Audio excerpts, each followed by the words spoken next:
जय विश्वनाथ महादेव ज्योतिष परामर्श केंद्र काशी वाराणसी से आज हम जानेंगे राम नाम की महिमा के बारे में।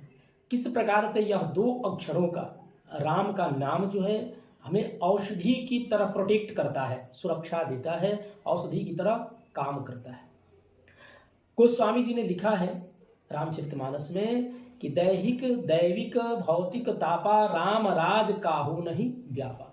भगवान श्री राम पुरुषोत्तम श्री राम के राज में किसी भी प्रकार के कोई भी प्राणी को दैहिक शरीर में कोई भी रोग व्याधि नहीं प्रभावित करता था। दैवीय प्रकोप होने वाली दैवीय प्रकोप जो है वह भी प्रभावित नहीं करती थी तथा भौतिक बाधाएं जो हैं वह मनुष्य को किसी भी प्राणी को नहीं सताता था। इसका मूल कारण यह था कि उस समय निरंतर लोग भगवान श्री राम का जप करते थे, राम नाम का उच्चारण करते थे, जिस कारण से यह समस्त त्रिविध ताप जो है वह त्रिविध तापों से उनको सुरक्षा मिलती थी, रक्षा होती थी।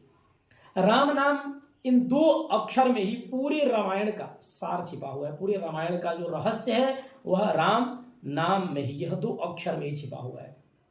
शास्त्रों में लिखा है कि ज्ञान कर्म धर्म योग तप समस्त इस कलिकाल में किसी भी प्रकार से व्यर्थ सिद्ध हो सकता है, लेकिन भगवान श्री राम का नाम जो है कभी भी व्यर्थ नहीं हो सकता है, न व्यर्थ होने वाला है। वेद पुराणों में, अन्य शास्त्रों में भी, समस्त शास्त्रों से बढ़ करके यह रामचरितमानस है और उसमें भी जो है भगवान श्री राम का नाम जो है वह सबसे ऊपर है। इस नाम की महिमा जो है, इस नाम का गुणगान जो है वह समस्त देवी देवता जो है निरंतर करते रहते हैं। इसी प्रकार भगवान शंकर जी से सुन करके माँ पार्वती जो है वह भी भगवान श्री राम का नाम करती हैं, जप करती हैं। भगवान श्री राम की सेवार्थ के लिए, सेवा के लिए भगवान शिव ने एकादश रूप धारण किया, जिस रूप में स्वयं हनुमान के रूप में भगवान शिव जो है वह आए और भगवान श्री राम का निरंतर जप करते हैं और भगवान श्री राम का सेवा किया। श्री राम नाम की तुलना में समस्त मंत्र जो है वह छोटे होते हैं।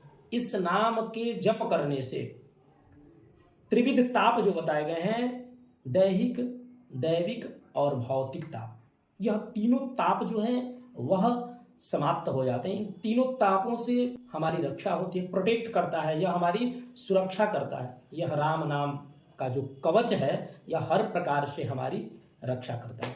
तथा गोस्वामी जी ने कलयुग के लिए तो लिखा है, विशेष करके कलयुग में जो है, कलयुग केवल नाम आधारा सुमिर सुमिर नर उतर ही पारा। सभी मनुष्य जो हैं इस कलिकाल में भगवान श्री राम का नाम जप करके और इस भवसागर से, कलयुग रूपी संसार से, भवसागर से मोक्ष पा लेते हैं।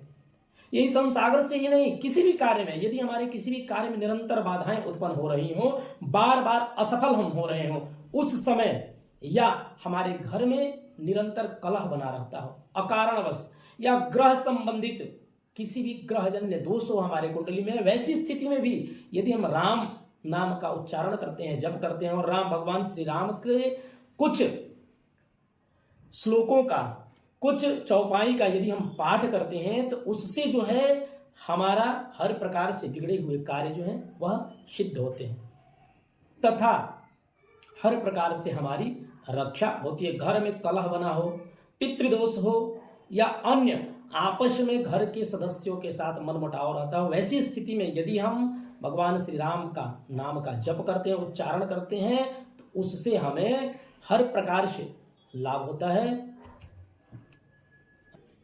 गोस्वामी जी ने कई जगह पर राम नाम की महिमा का वर्णन करते हुए लिखा है कि राम नाम की औषधि खरी नियत से खाए, अंग रोग व्यापे नहीं, महारोग मिट जाए। राम नाम की औषधि, यह राम नाम की औषधि जो है वह भगवान श्री राम का नाम ही है, जो कि हर प्रकार से औषधि के निमित्त, औषधि के समान कार्य करता है। औषधि ये नहीं, जिस कार्य के निमित्त इसको यदि हम संकल्पित होकर के या ऐसे भी यदि जब करते हैं तो उसमें यह औषधि के समान, राम नाम की औषधि खरी नियत से खाए। यदि हमारा मन साफ है, भगवान के प्रति हमारा स्नेह है, विश्वास है, वैसी स्थिति में यदि हम भगवान श्री राम का नाम का जप करते हैं तो राम नाम की औषधि खरी नियत से खाए, अंग रोग लागे नहीं। अंग में किसी भी प्रकार का रोग व्याधि जो है वह प्रताड़ित नहीं करता है, प्रभावित नहीं करता है। और महारोग, किसी भी प्रकार का दुर्बुद्धि हो, कुबुद्धि हो, रोग व्याधि हो, मन चंचलता हो, वह सब समाप्त हो जाता है, मिट जाता है। प्रभु श्री राम नाम के उच्चारण से जीवन में सकारात्मक ऊर्जा का संचार होता है तथा घर में मांगलिक कार्य संपन्न होते हैं। हर प्रकार से कुछ ऐसे श्लोक हैं जिनका उच्चारण जो है, यदि 8 रामचरितमानस में अयोध्या कांड से प्रथम चौपाई से लेकर के 8वीं चौपाई तक का यह ऐसा चौपाई है जिसका यदि प्रत्येक दिन घर में हम किसी भी अवस्था में, शुद्ध अवस्था में बैठ करके यदि इसका उच्चारण करते हैं, इसका पाठ करते हैं, तो घर में हर प्रकार का मंगल होगा, कलह एवं दरिद्रता इससे दूर होती है। यह चौपाई जो है इस प्रकार है। जबते राम ब्याहि घर आए, नित नव मंगल मोद बधाए, अभुवन चारि दस भूधर भारी, सुकृत मेघ बरसहि सुख बारी।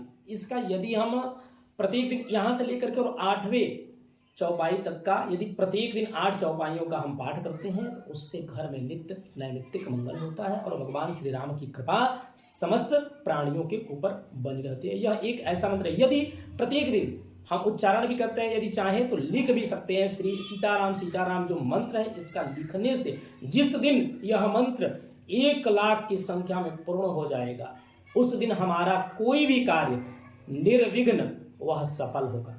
तथा जिस दिन यदि हम 2 महीने या 1 महीने में 2 लाख मंत्र का, श्री राम नाम मंत्र का यदि जप कर लेते हैं तो यह मंत्र जो है वह सिद्ध हो जाता है, इसका पुरस्चरण हो जाता है और उसके माध्यम से हर प्रकार से हम किसी भी असाध्य कार्य को साध सकते हैं, कर सकते हैं। जय श्री सीताराम।